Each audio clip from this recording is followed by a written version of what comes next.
All right. Back at back at it. I'm back to filming. I haven't filmed in like about a week. It's been a little while. I haven't essentially stopped working. Well, I've taken it like I've relaxed, but I haven't stopped working completely. I just came back from spring break. It was relatively pretty chill. I mean, I worked a little bit, a couple hours here and there. I'm mainly studying the roofing market, which is the market that I'm gonna essentially be locking in with, and I'm probably gonna be offering advertising. I'm gonna try Facebook ads. I'm gonna try the generic route just to see where it gets me. See if it gets me anything. I know it's like the most basic thing. I know. Last time I made a video, I spoke about essentially doing the Surge Guitar offer, the built-in release, but that's something that I am going to be trying. But once I have more experience and more skills under my belt, and I have my dog wants to come in, and I have clients, and I have testimonials, and I have essentially a skill set that I can provide and that can help me with that offer. Hang on, I'll be right back. All right, back. Um, but essentially the offer, well, it is essentially something that the market needs, and it's a probably the best offer that there is in the agency space at the moment. I believe I personally cannot execute that offer, especially because I'm still new. So right now I'm just gonna do the generic basic Facebook advertising. I am indecisive on if I should offer appointments or if I should offer leads. I do think I have the like knowledge and probably the skill set to offer appointments because I have a really good knowledge in Go High Level, so I feel like that can put me over most agencies. Like I know how to nurture within Go High Level. I know like the automations, the funnels, all that, like all that stuff. I understand it like to a pretty knowledgeable or a pretty high level, I guess I could say. So I that is gonna be something that essentially benefits me. I guess that is something that essentially offering the Miscall text back system taught me because oh fuck, what was I gonna say? Also, Joshua Lessard made a video on like I guess talking to people and freezing up and being awkward, and I guess I feel like I do have that problem, especially when it comes to talking about business with like people that know a lot more about me, like people that know a lot more than I do in like the business industry, and especially when it's in person. Like if it's through a Zoom call, I usually stay quiet and I can hold my own. But in person, it's I'm not gonna say I'm completely awkward, but it's definitely hard. And also, I'm just essentially I just want to like catch all up on everything. We won districts. Well, that's like y'all already knew that, but we beat Smithson Valley, the rival school. It was probably one of the best nights for the team and for me. It was extremely fun. Whooped them 4-0, but we scored in the last second, so the team celebrated as a team. It just super, really amazing, really euphoric. I loved it.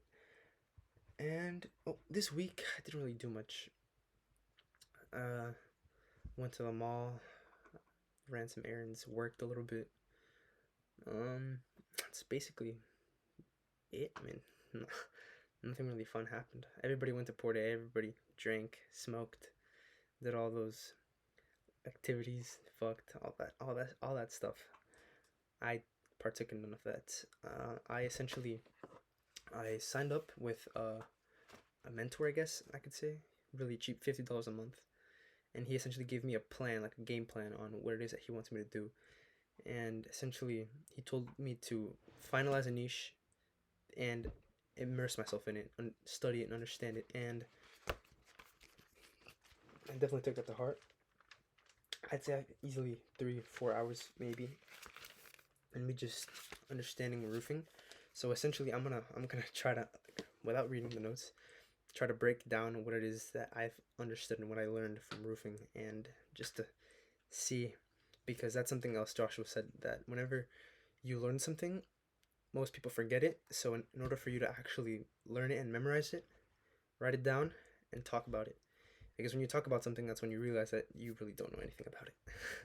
So that's props to Joshua for talking about that. It's true. So essentially, to become a roofer in Texas, it's relatively easy because you don't need a license. Like in most states, I believe it's 20 states, 21 states where you don't need a license. And the rest of them, you do need a license. In Florida and in California, it's the hardest because essentially all the licensing and all the stuff you need takes a long ass time. So that's why it's the hardest there. And for Texas, you really just need an LLC. You need to have a professional business, and you just need to hire contractors and hire roofers, and it's relatively not, it's rocket science to start a roofing industry um in Texas. But that's why I'm gonna have to be careful with who I work with, because if I work with a shitty roofer, they're gonna see, like, they're gonna give their clients shitty results, and they're gonna have low retention rates. So that's something that I have to like be careful about, like watch my back with. I feel like I am gonna be able to get more clients because there are a lot of roofers. There are 6,000, I think 400 roofers, 6,500 roofers in Texas, and the average roofing job costs from $7,000 to $9,000, and they can range all the way up to like 80,000. So they're high ticket, and most roofers don't really understand marketing. They're not really too tech savvy. So that is something else that I can like pitch and something that I can help them with. But my approach is gonna have to be a little bit different because there's a bunch of telemarketing agencies and a bunch of other agencies, SEO, a bunch of other stuff that like they that approaches these roofers and approaches this niche, I guess I could say. And it's really cold, and it's like the sales car salesman. They don't have a good rep. I feel like that's what agencies have with roofers. They don't have a bad rep, but they don't have the best rep either. Like they come off as annoying and as salesy, I guess I could say, not scammy but salesy. So I feel like my approach is gonna have to be a little bit different, with the approach that providing value and just getting them onto the call. So that's something that I'm gonna have to incorporate later in the future. And what else about? Also, I was looking at the demographics of Texas, and 50%. No, I need to look at my notes for this one because I was looking at the demographics, but also roofing. I'm gonna look at my notes for this because I don't like, that's what I just said is what I know about it and like what I have memorized in here. But there's a bunch of other stuff that I haven't memorized it.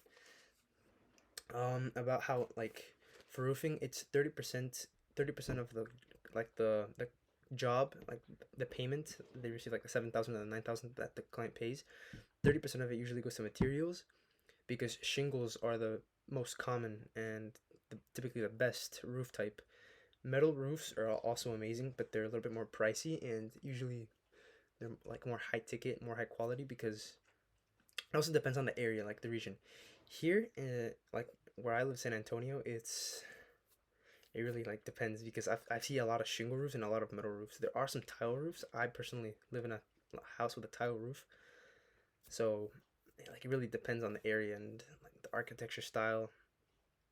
Because more like in, I know, Corpus Christi and those, like Florida, those places that have like storms, they use metal roofs, and I believe sometimes use compost. Compost is the future of roofing product, like of roofing products, roofing materials, I guess I could say.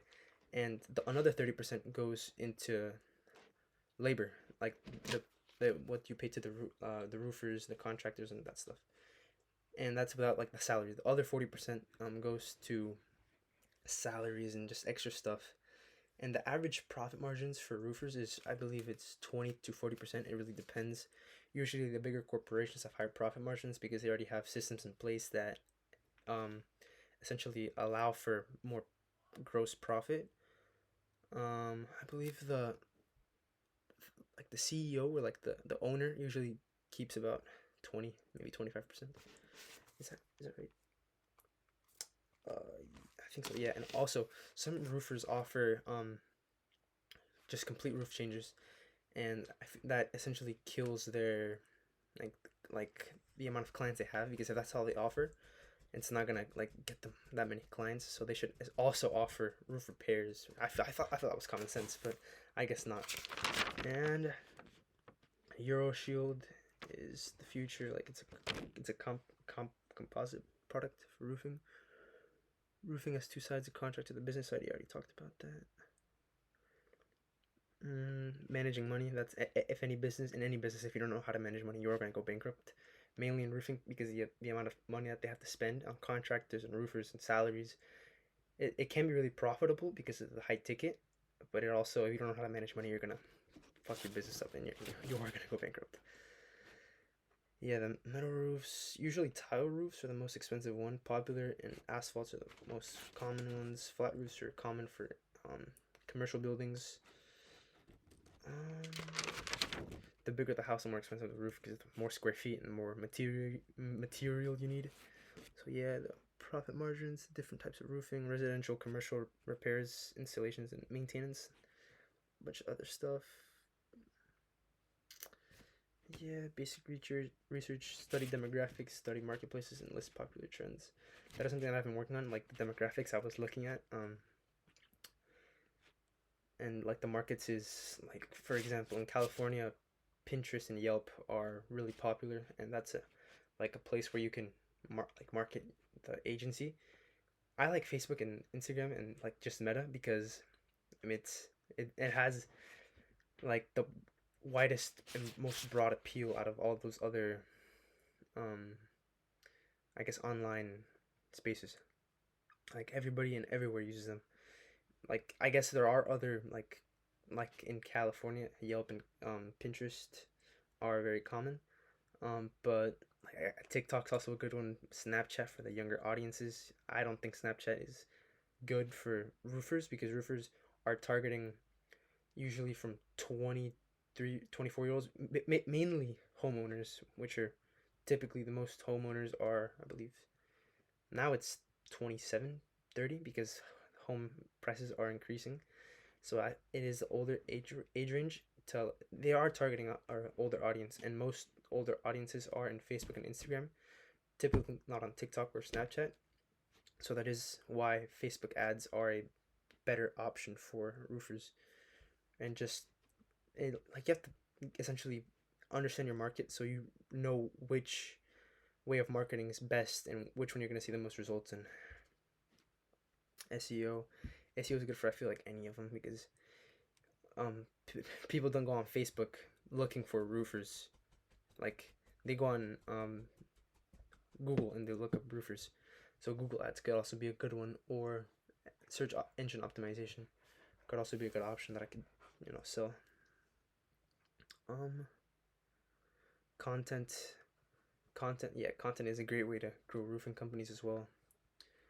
I Because with Antonio, I do want to, like, that's what I'm gonna be offering is content for him, but essentially he has to take it, and I'm gonna be the one publishing it. And he agreed to give us $350, which is essentially like 3 months of Go High Level. But I'm upset that I can't talk to him. Matt's the one that's doing all the closing, I guess I could say. I wish I could close him, but essentially I'm gonna be able to, I guess, provide the like the actual the thing we're selling, like Go High Level as uh, a whole. And traditional marketing, billboards, just a bunch of other stuff that I wrote. And the demographics for Texas are 30 million 500. San Antonio has a population of 1.5 million. So yeah, just the demographics. I'll go into like more detail about this tomorrow. This whole week I'm probably gonna be recording it, because playoffs don't start till next Tuesday. So this week I'm probably just gonna be working, and today, like, I'm probably gonna work at Lifetime. So I'm gonna be there for a while. So today at Lifetime I'm gonna just lock in and focus in on finishing understanding the roofing market, and really getting a hold of it, and like understanding my competition, which way of marketing is best, and which form of marketing suits roofing best, and just get get a better grasp of it, and I'm gonna send it to my mentor. His name's Mike, I think. I'm gonna send that to him, and just to see what he has next for me, which I believe it's offer creation. I have been working on creating an offer, but right now I'm mainly focused on understanding roofing. But yeah, I think that should be everything, and I'll keep y'all updated. I'll record another video tomorrow. Thank you. Thanks for watching.